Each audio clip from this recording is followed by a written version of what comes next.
Hello, welcome to the Maya Toolbelt. This is Michael. Today we're going to go over a request for a explanation of the Wrap Deformer. This can be found under the animation menu set under Create Deformers, Wrap, right here, W-R-A-P. And here are the options here. We'll edit reset settings and make sure we have all our default settings active.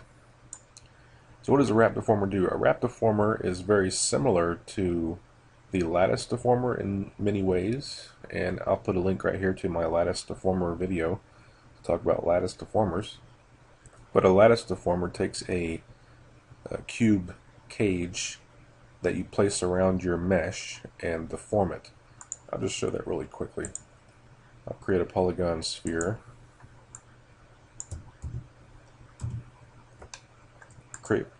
select my sphere, go to Create Deformers, Lattice, and I'll make sure those settings are also at their default settings.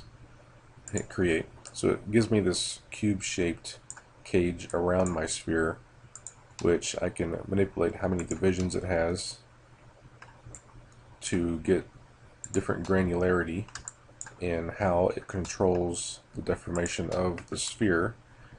But when I manipulate the points of the lattice, it deforms the sphere in such a way that it stretches or compresses the sphere wherever it is around the sphere. So it maintains that sphere shape inside the box, and then I squish and pull and move the box around, and it moves and pushes and squishes the sphere around in that way. If I were to try to get this shape with the sphere just by manipulating the sphere's points, which there are several, it would take a while. And so the lattice lets me have a very small number of points to manipulate an object that has many points within it. But with the lattice, you're limited to this cube shape. So a Wrap Deformer, which is what we'll talk about today, lets you create what's essentially a lattice using custom geometry. So if I go to Create, and I'm going to make another sphere, Polygon Primitives Sphere. So I'm going to go into Wireframe and my front view and just kind of situate the larger sphere to wrap around my original sphere. But I don't want so many points. I'm going to decrease my subdivisions over here in the channel box under Inputs. Click on Polysphere 2 and decrease my subdivisions axis and height, so it's a much less dense cage around my sphere.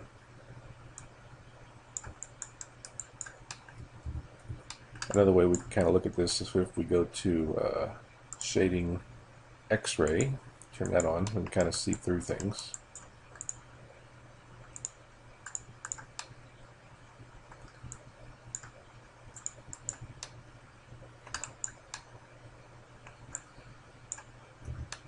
So now I have this much less dense, much more of a low density sphere around my original sphere. Let me turn X-ray back off, and I'll just move this to the side here.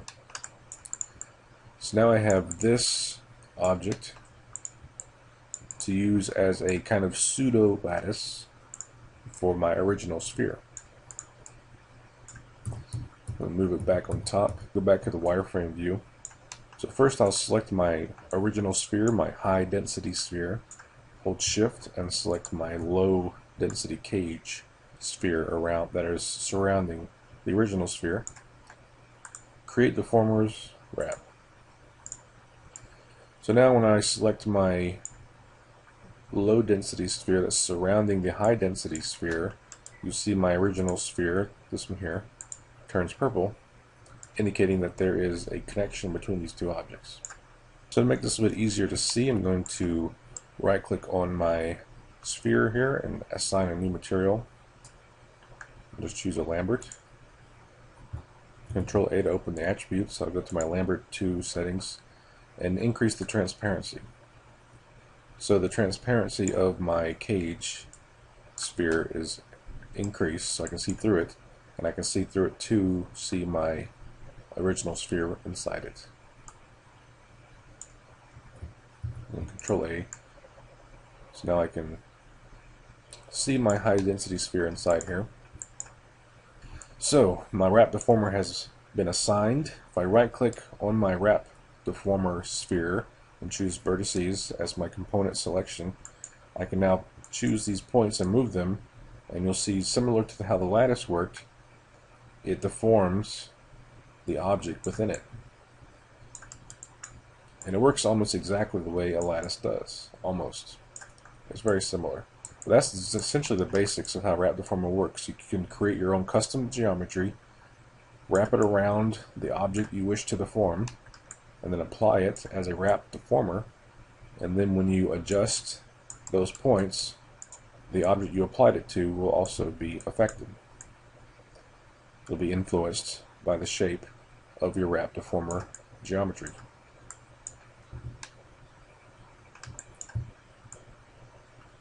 So let's get into some of the options here and see all the nitty-gritty details on how this works. I'm going to hide my grid for now. Click over here in my channel box to see Wrap 1. We have these different settings like envelope, weight threshold, max distance, and so on. If I go back to my Create Deformers Wrap options, you see some of these settings are in here. Fall off mode, for example, max distance, weight threshold, and so on. You'll also notice that some of these have been grayed out, and so we haven't done anything to make these options become available, but it's a little bit confusing in that in the channel box you can see them here. Weight threshold, for example, is 0, just as it is in the options here, but you'll see weight threshold in the options is grayed out because we have auto weight threshold turned on. So if we adjust this weight threshold value, nothing will actually happen because it's not currently active. So for it to be active, we need to turn auto weight threshold off, which is this setting here. So they're in different orders than they are here in the options. So it's a little bit confusing, but in the same instance, it's all the same settings. You see exclusive bind at the top of our options is right here toward the bottom, turned off right now. Auto weight threshold is turned on by default, which it is here. The auto weight threshold option is kind of in the middle of your channel box. Weight threshold, second option down, weight threshold right here. Use max distance, again it's grayed out but turned on, and then the max distance value is 1. We do have a max distance value here of 1, but because again auto weight threshold is turned on, the use max distance is not being used, or it's not active, so that max distance slider is not active. And then in our options we have this setting here that's not within our channel box settings, render influence objects with a checkbox, and then we have our fall off mode, which is at the bottom of both. So the vast majority of these settings are here in our channel box. It's just that it can be a little confusing because they are available to change. I can change my weight threshold, for example, to 10 and nothing will happen, because our auto weight threshold is turned on, which overrides that setting. So just keep that in mind with how these settings work together, and try not to be too confused by it. So let's use our option box as our guide on the order that we go through these, and then we'll look at them in our channel box to change our current Wrap Deformer. Just also keep in mind this is the create wrap options, so these options only take effect when you actually create the Wrap Deformer, which we've already done. So if I change them in this box, it will not affect the Wrap Deformer we've already made. To affect the Wrap Deformer we've already made, I need to change this Wrap Deformer's options here in the channel box. So I'll be going back and forth a bit. But for the first option here on the create wrap options, we have exclusive bind, which is turned off. And you'll see it's turned off over here as well. When we turn that on, it will actually make the Wrap Deformer, instead of acting like a lattice, it will act more like a rigid binding operation, which I have a video about rigid bind, which is kind of off topic, but because it's a bit of a similar connection with keywords, I'll use a link right here to let you link to the rigid bind video I have. But again, it's a little bit off topic. It's more for binding geometry to a skeleton. But for exclusive bind to work, it only works on polygon objects. So wrap deformers can be used on NURBS, for example, and the exclusive bind setting will not affect NURBS at all. It only affects polygons. So let's see it in action. Let me grab one of these points. I'm just kind of pull it off here so it's really stretching the sphere out. And you can see how my sphere is reacting to this change. Again, I can grab more of these points and change how the sphere is being deformed by the wrap deformer. Again, if we're in the channel box still, let's turn exclusive bind on. So I'm going to change this value to on and hit enter. So see, not a lot changes, and it's actually a pretty subtle change. What does happen, again, I'll turn it off and back on again, just kind of so you can kind of see the difference in how it reacts.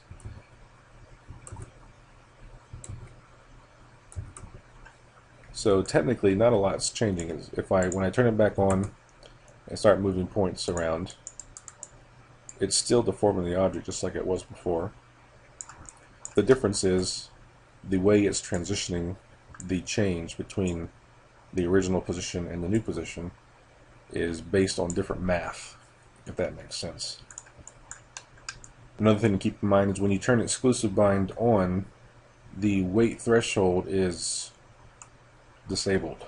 And we'll probably see more differences in this and how this works when we start adjusting some of these other settings as well. So again, I'm going to reset my settings. So you'll see with auto weight threshold turned on, weight threshold, use max distance, and max distance are all grayed out. When I turn on exclusive bind, the auto weight threshold setting is also grayed out. So when exclusive bind is on down here in the channel box, the auto weight threshold, whether it is on or off, no longer has any effect. So keep that in mind. This option box here is a good way of learning how these connections are between these settings, because as you turn them on and off, different things happen. So you'll notice when I turn the exclusive bind back off, the auto weight threshold became available again to turn on and off, but also the weight threshold slider became available. And I think that's a bug, because if I turn auto weight threshold off and then back on again, then the weight threshold is grayed out again. So it's a little bit of a bug in the Maya version that I have. Just keep in mind though, when you turn exclusive bind off and on here in the options, this weight threshold becomes available to use. But because we auto weight threshold turned on, weight threshold still has no effect, and you can fix that little bug just by turning that off and on again.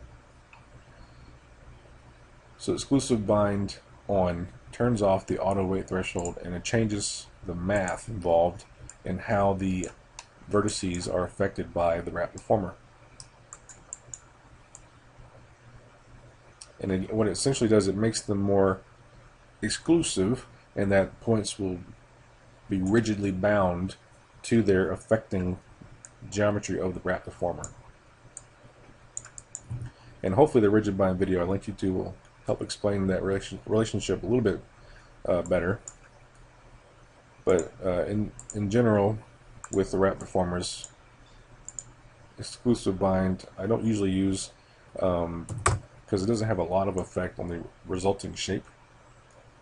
But if you turn it off and on and you like the result that you get when it's turned on, of course, feel free to use it. Back to our options here, we have auto weight threshold, again turned on by default. The auto weight threshold turned on, essentially we're automatically adjusting this value throughout the object as opposed to adjusting it manually. So the weight threshold, let's turn it off in our current wrap deformer and adjust these sliders so you can see how these values affect the result. So auto weight threshold will turn that off. So you'll immediately see a result just by turning it off, because we're no longer automatically letting Maya handle it, because now it's using the weight threshold value of 1 and a max distance value of 1, which it was not necessarily doing before. It was automatically adjusting the values throughout the entire object with the auto weight threshold value setting turned on. So weight threshold, let's first adjust that. We'll hold down Control, middle click and drag. And you can see as I drag this back and forth, the result it has on the wrap deformer. And this value works in conjunction with max distance. if I adjust my max distance slider as well, turning it up and down, you'll see how it reacts. So max distance adjusts or sets the maximum distance that the geometry will be pulled by the wrap deformer. When max distance is lower, you see it goes back to its original shape. When max distance is higher, it's being more affected by the wrap deformer being pulled out, even as far as this one is. And then we have our weight threshold. When my max distance is high and I adjust my weight threshold, you see as my weight threshold goes down, the geometry actually becomes more accurate toward the wrap deformer's pull. When my weight threshold goes up, it becomes more adhered to the original shape. And as it goes all the way up to 1, a weight threshold of 1, it returns to its original sphere shape. So these two settings definitely work together. And again, with auto weight threshold turned on, you don't have to worry about how this affects it. It'll always be automatically adjusted. Typically, auto weight thresholds results are usually pretty effective. When you have more complex shape, I mean, this is a sphere, for example, so it's not a very complicated shape. When you have a bit more of a complex shape you're trying to use a wrap deformer on, you might have to adjust these settings a bit more to get the results you're looking for. So weight threshold and max distance working in conjunction kind of controls how the wrap deformer pulls on the original object. We also have envelope here, which, to go back to our original options here, envelope is not a setting in here, but envelope is more of a overall basic setting for all deformers. And what envelope essentially means is a percentage of 0 to 1, which how much effect the wrap deformer is currently having on your geometry. Envelope setting of 1 means it has a 100% effect, so it's working, it's turned on essentially. With envelope 0, you're turning the wrap deformer off. So if you ever need your deformers to be turned on or off, envelope is a good way of doing that. And you can, of course, use in-between values, say 0.5, oops, type it here, say 0.5, enter, and it kind of gives you a 50% effect of the deformer that you're currently using. So from 0 to 1. But that's not affecting, envelope does not affect the wrap deformer's settings. All it is a percentage of how much effect the wrap deformer's current settings are having on your object. Back to our original options here, we've gone over weight threshold. Now use max distance is a checkbox on or off, and by default it's on. So when we turned our auto weight threshold off, max distance and weight threshold, both of these values had an effect. So then we have render influence objects on or off, and this is more if you're rendering a scene. As an example, let me just hit the render button here. So you'll see that I can, when I render my scene and I have a rendered image of a final output from this scene, what I currently have, which all I really have right now is a sphere and a wrap deformer. You'll see the wrap deformer is not visible in this image. All that is visible is the original sphere, and that's because render influence objects was not turned on. When you have, and the influence object, in case you didn't know, is the wrap deformer, this geometry here. So when you create your geometry and make it a wrap deformer, it is no longer visible when you render your scene unless you have this box checked, and then it will be visible when you render your scene. That's in case you want that to happen. I'd say 99 times out of 100 you don't. That's why it's off by default. And then fall off mode, volume and surface. By default it's volume, which is what we have going on right now. And I'm going to turn auto weight threshold back on for now. So now the max distance and weight threshold values no longer have any effect. So fall off mode by default is volume, and that's using direct distance between the sphere and the wrap deformer to control the fall off, if you will, of the deformer. You'll notice that the distance between the tip of the sphere being pulled out here to the deformer is the same as it is when it started. So that fall off mode is consistent. And I can use a different setting, which is surface. If I change that, you'll see a very subtle effect here. But what that's using is it's using the geometry surface to control the fall off of the wrap deformer. And since my geometry is a sphere, not very complex, it's not too big a deal. Now when you're dealing with something that's very, very dense, such as a character or clothing or something like that, and you have a lot of geometry, fall off using the surface fall off mode, which calculates based on the geometry of your object as opposed to a distance, can be very taxing on your computer, depending on how good of a computer you have, of course. So typically volume, you'll see here the difference between just using the sphere is very subtle. You'll have to kind of experiment with your own projects to see if a different fall off mode is somehow beneficial to you. But using the volume fall off, I find works practically every time. So that's essentially the basics of how a wrap deformer works. I hope that answers any questions you have. And again, it's very handy. You can create essentially a custom lattice is what you're doing here. And if you have any questions or comments, if I missed something, please let me know. Thanks again for watching, and I'll talk to you later.